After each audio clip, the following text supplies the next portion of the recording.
Hey, David Wigan here from New York City with John Keegan. Yo. Let me tell you something. Sunday, July the 9th, 2017. Hey, John, man, a week ago is my birthday, right? Yes. And it's funny, now that my birthday's passed, and here I am in New York doing a boot camp. Great group of guys. It's like, really, these guys are always a good group of guys. You know, these guys are transformed, actually. I mean, they had some major breakthroughs, which was great. I mean, some real trials and tribulations and some major triumphs. It's always exciting to be a part of other men's lives, like literally changing before your eyes. Well, you know what I like? It's like they have what we call a moral compass. So for those of you that don't know what John and I do when we coach, we don't go out there and we don't teach men to go, literally meet women on the street and try to have sex with them. We're teaching them how to have a moral compass in life, right? We're teaching them how to be real men. Because look, women are craving real men nowadays. We're teaching men how to approach and flirt and connect and get deeper and really be the man that women crave and desire. So it's never what it appears to be. Yeah, sure, we're going to teach you to go approach and talk and everything else, but there's such a depth to it, and there really is, and there's something that is starting to eat at me, John. It really is. There are too many people out there that don't have a fucking moral compass. They literally feel like another person's life they're entitled to, and I'm going to tell you a story about somebody who has no moral compass, okay? There's somebody that I knew in my lifetime and we used to talk, and you know me, I've worked my ass off my entire life and I built a business and I've saved money and everything else, and we get into an argument about something, and then I would say to her, it's like I've worked really hard, it's like I've saved all this money and like business is slow now. And then she'd have the audacity and the nerve to say, well, at least you have savings. You have more than I do. That sense of entitlement. Yeah, that sense of I fucked off my whole life and never had any drive to do anything, and my whole dream was to siphon somebody else because that's what I'm entitled to because I lack a penis. Let's get real. Yeah, Let me just say the real. Yeah, go ahead. Say how you feel. I hate to get a little mad here, but the reality is there's a lot of people saying one thing, everyone, I'm equal, we're equal, and then they're playing it another way. You're equal, but you don't actually believe you can actually accomplish your own life. You can actually do your own thing. Your big exit plan is just to pretend to play equal until the day you just check out and have someone pay for you for the rest of your life. And there's a lot of that going on. I see it right before my very eyes. A lot of it going on in L.A. So a lot of it goes on in L.A. It's a big L.A. thing. I've talked about it on the podcast this week too. And it's it's not to, look, there's a lot of women out there that I've coached and I've met and I've talked to, and they're very proud of their lives, But I don't know any men that can have that card to play. No, they don't play that card. One man. So it makes me a little bit mad as a man when, when we're all saying we're all equal, and then, for me, I just got to slog through it, and then one day somebody's just going to say, "Oh, just give me all your energy, it's mine." Because I don't have a penis, essentially. No, give me all your money. Just that you've worked really hard. We spent some time together, and you've taken care of me. But I want more of your money because I've chosen to be a lazy person. I've chosen to be somebody who doesn't work. I've chosen to be somebody who wants to live off of men. I've chosen to really be a absolute crappy role model for my son or daughter, because that's what these women do. They don't realize the implications. They truly believe that they're entitled to live off of somebody else's money. They're entitled to do that. And what they're doing is they're teaching their daughter, especially their daughter, to really, it's okay to mooch off of men. It's okay to live off of men. It's okay to manipulate men. But even more, let's be honest, there's a lot of this. We're always honest. Let's be brutal, actually. Yeah, please. Let's be brutal. I don't even care if you hate me after I say it, honestly, because it is true, and it's happening all the time.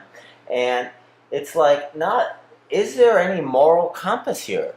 It's literally, someone could lie and say, just to get more money, just to stretch it out, get a lawyer involved, get all this, basically, it's extortion. Straight up extortion, straight up extortion, lying just to get more money from somebody else's energy because they feel entitled to it. How could you be entitled to it? It's theirs. They just make up these stories in their mind that somehow it's all theirs because they fucked the guy, because the guy said I love you once, because they said we were forever, but they didn't turn out to be forever. But that all of a sudden makes them entitled, even if the actual law would say they're not entitled anymore. Even if actual common sense would say, no, you're not entitled to this. Just like you're not entitled to get paid from a company you worked at 10 years ago. You're not entitled to get paid to actually the day after you leave, you're then getting paid. So this entitlement is so sickening. I don't know. I'm glad I'm not in this situation. No, John, it's interesting, okay, because you say that, and it is that sense of entitlement. They have that sense of entitlement nonstop. But there's no moral compass. There's no moral compass to it. They have no morality at all. They have no and they're usually somebody, it's a psychopath, it's a narcissist, and it's also somebody that will literally write themselves little notes on the bathroom wall.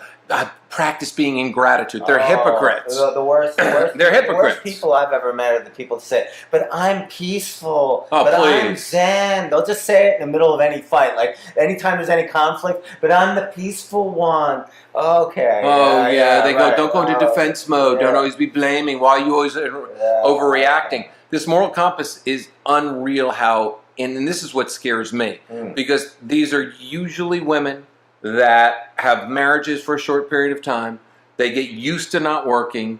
The guy tries to do the right thing by taking care of them. Then the woman decides she wants more because she's been spoiled and she's been enabled, and now she just wants to live off of other people, and she thinks it's perfectly okay. And she's also the one that will make fun of other people who do it. Oh my God, I can't believe that this person does that. Oh, she's got no morals, but yet she's doing the exact same thing.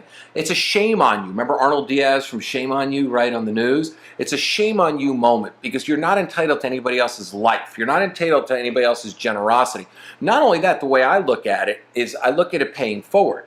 Because what happens is they do get exposed eventually, and the truth always rises to the top, right? And they do get exposed, and they end up meeting a man, and the man ends up finding out about this, and they end up being on their own, and all of a sudden, okay, they're living in some shacky place because they can't afford anything, because they never want to use their own money. They always want to use other people's money, and they lose their looks. And all of a sudden, then at that point, they lose that youthful look that they have, and they just become a middle-aged woman, but not a middle-aged woman that really has anything to offer a guy. Not a Renaissance woman, not a person who's built character through fire like the rest of us. There's someone who became more every day by going through adversity, but just someone who's basically a giant, oversized baby whose only skill is taking care of a child. And I'm not putting that down, of course, right? But I just don't think that's enough in this world to be a person when there's so many opportunities to become an amazing person. Well, they don't want to create the opportunities. I mean, I meet a lot of great women that have, literally built their life up from ashes. I've dated a lot of single women. And I'm not saying that all mothers and all people that whose husbands pay the bills and all that. I'm not saying that's bad or good or there are users and takers that have no. I know some women that are great house mothers and housewives, and they're not that energy at all. I know they never would be. John, I know a great woman, that works a couple hours a day, makes as much as she possibly can, lives within her means, doesn't ask her ex-husband for extra money, gets her child support, teaches her kids moral. Helps her husband make more money. Well, yeah, helps her. No, actually, she's separated, okay? Oh. I've met a lot of single women that have built their life back up from nothing to take care of their kids and to take care of themselves and to have a sense of pride. It's a psychological disorder of somebody who doesn't want to take responsibility and feels entitled. I have had women that I've met, because you and I have dated a lot. They're like, well, I just don't want to work. I'm just looking for that really good job. And they have no fucking skills at all. They've never made that type of money before, but yet they feel entitled to that type of money. So they sit and do nothing and live in dreamland trying to suck money off of other people. And there's a lot of women that will go, and this is not a man trait. A lot of women will go from one man to the next, putting their kids in jeopardy. Literally, like, hey, this is your new daddy right now. We're just going to forget about the other daddy, and this is your new daddy right now. And they put their kids in jeopardy because when you're in that type of relationship, eventually the man gets sick and tired of it because he realizes he's being taken, and then they start arguing in front of the kids, and the kids hear it. You may think the hush-hush whispers, but kids are very in tune to that, and they feel like when two people are fighting, it's always about them. So you're basically fucking up your kid, and it's usually these people who think they're parents of the year. They don't see their morals. They don't see anything that they do. They take no responsibility at all. And it's a really disgusting trait. And look, there are men out there too. There are men that con people, and women will write in and probably say there are men that use women for money, and I've met men like that, and I've talked to women like that. So we're not going to make it just one gender at all, but there is such a big large amount of women that fucking just want to keep getting paid, because once they get paid, they never want to work again. And that's where the moral compass comes in. And that's what happens, is that we start breeding the next generation of people that just don't give a fuck. The gold diggers of the next generation, you know, the gold diggers of the generation after that. Because what you're doing is you're teaching your kids how to manipulate and how to lie through life, because you're just a complete fucking phony. Yeah, now listen, somebody goes to a lawyer, they're like, oh, I want to, take my ex and I want to, set myself up, and the lawyer gives them a scheme, a way, a plan, right? He gives them a plan. Now they're like, oh, that's what my lawyer tells me to do, and they do it, right? So you could blame it on the lawyer, like, oh, they're getting bad legal advice, or the lawyer must be bad. The reality is you're in charge of you, and you want to take that advice, and you want to do that to another person, the husband or the father of your child or your ex-husband. I mean, and then because you feel entitled, maybe because they called you a CT or back in the day or whatever it is, maybe you feel entitled about that, or maybe you feel entitled because you feel like he did some things you didn't like, or he must have been the most horrible man ever. You're not entitled to his money. You're not entitled to his energy. What you're entitled to do is stay the fuck away from him. Yeah, you're entitled to How's work. that? Yeah, you're entitled to work. You're entitled to build back your life. Go get your own no life. one's responsibility for life. So for all of you that have no moral compass, I got to tell you something, okay? You can live your lie as long as you want, but your kids are going to see you for who you are. Not only that, when your kids see you for who you are, they'll definitely go to the other parent. Secondly, okay, what's going to happen is you're just going to teach your kids how to have no morals, how to lie, how to cheat, and how to steal from other people, because it's extortion on every single level. Get real. Get real. Get for real. Wake up. Grow up. I mean, it's sickening. It's a spiritual sickness. Well, there's no spirituality there. That's for sure. None. Devoid They're spiritually void of the Christ consciousness, if you will. Well, devoid of any spirituality, any healing energies, all of it. Yeah, they're just disgusting human beings that were placed on this planet. And that's why when you and I have been doing this for so long, we see these human beings over and over and over again. You smell them a mile away. Well, once in a while, one of them wraps you in there. You just didn't see it coming. No. And then it's too late. That's the reality. You can see some a mile away, but there's some that are so sweet and so nice, and you just kind of want to take care of them, and you want to help them get up on their feet and just show them the way, especially if you're a nurturing person and you want to, like, hey, maybe I can, teach you how to be your own person. But then, and they play along because they know that's how you do things. But they don't want to be their own person. They want you to take care of them. They do. And that's where it begins. And that's where it's going to end. Oh, and that's where it's going to end. All right, John, man. Yeah. We went off today again on another subject. So for those of you that are doing this, I want you to really look in the mirror. I want you to ask yourself a question. Do you have any morals? And if you are parents and you're doing this type of behavior, this is what you're teaching your children. So you know what? If you want to fuck your kids up, go ahead. Fuck them up. If you want to delude yourself that you think you're a good mommy or a good daddy and you're really not, go ahead, because kids see through all the stuff, because kids are pure love energy, and the good parent will always rise to the top, and the one that has no moral compass will always sink to the bottom of the swamp.